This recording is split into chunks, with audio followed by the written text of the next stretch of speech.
പരാമർശിച്ചു പോകാനാണ് ഉദ്ദേശിക്കുന്നത്. PMSS അതിൻ്റെ സാങ്കേതിക വിഷയങ്ങളും ഈ ഗ്രാൻഡ് പോർട്ടലുമൊക്കെ ബന്ധപ്പെട്ടുണ്ടാക്കിയ സങ്കീർണതകൾ ഏറെക്കുറെ നമ്മൾ കേട്ടുകഴിഞ്ഞു. ഒന്ന്, നമ്മളെ ഈ ഘട്ടത്തിൽ ശക്തമായി ഉന്നയിച്ചു കൊണ്ടുവരേണ്ട ഒരു വിഷയം നമ്മുടെ കുട്ടികളുടെ അക്കാഡമിക് അലവൻസുകളുടെ നിരക്കുകൾ.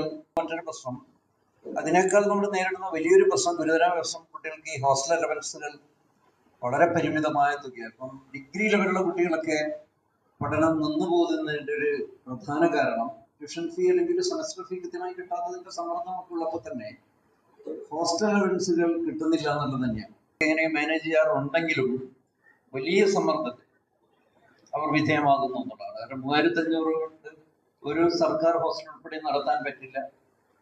ഷെഡ്യൂൾ ട്രൈബിന് 3000 രൂപ മാത്രമാണ് കൊടുക്കുന്നത്. അത് സമയത്ത് കൊടുക്കാറേയില്ല എന്നുള്ളതാണ് ഇപ്പോഴത്തെ പ്രശ്നം. 2 വർഷം കാലപ്പഴക്കം വന്നു കഴിഞ്ഞു. 1500 മാത്രമാണ് SC വിദ്യാർത്ഥികൾക്ക്.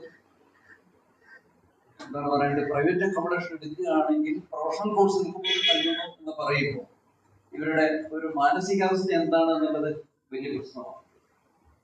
മാത്രമല്ല, നമ്മൾ നടത്തിയ അന്വേഷണത്തിലും ഒക്കെ കഴിഞ്ഞ ഒരു നേരിട്ട് കണ്ട് നമ്മൾ തന്നെ പങ്കെടുത്ത വിദ്യാർത്ഥികളുടെ പരിപാടിക്ക് വന്ന സമയത്ത് സംസാരിക്കുന്നു. പക്ഷേ ഈ റൊട്ടീനായിട്ടുള്ള കത്തുകൾ പോകുന്നു എന്നല്ലാതെ നമ്മുടെ മന്ത്രിമാർക്ക് കൃത്യമായി ഇത് ക്യാബിനറ്റിലോ മറ്റെവിടെയോ സ്ഥാപിച്ച ഒരു പ്രയോറിറ്റി വിഷയം എന്നുള്ള നിലയിൽ അവതരിപ്പിക്കാൻ ഇതുവരെ കഴിഞ്ഞിട്ടില്ല എന്നുള്ളതാണ് നമുക്കൊരു നിഗമനത്തിലെത്താൻ പറ്റുന്നത്. അതൊരു രാഷ്ട്രീയ ഇടപെടലാണ്. അവരത് ചെയ്യുന്നില്ല. കാരണം ഫണ്ടില്ല എന്നൊക്കെ പറയുന്നത് വെറും കള്ളത്തരോ അല്ലെങ്കിൽ വസ്തുതാവിരുദ്ധമാണ്. ഇപ്പോ ഏറ്റവും ഏറെക്കുറെ ഇപ്പോൾ സംസ്ഥാന ബഡ്ജറ്റിന്റെ വിഹിതത്തിന്റെ അനിൽ മോഷൻ അത് കൂടി നന്നായിട്ട് അവതരിപ്പിക്കാൻ പറ്റും. ഈ ബഡ്ജറ്റ് വിഹിതത്തിന്റെ ഏതാണ്ട് പകുതിയോളം തുക സംസ്ഥാന ഗവൺമെന്റ് കയ്യിലേക്കാണ് വരുന്നത്.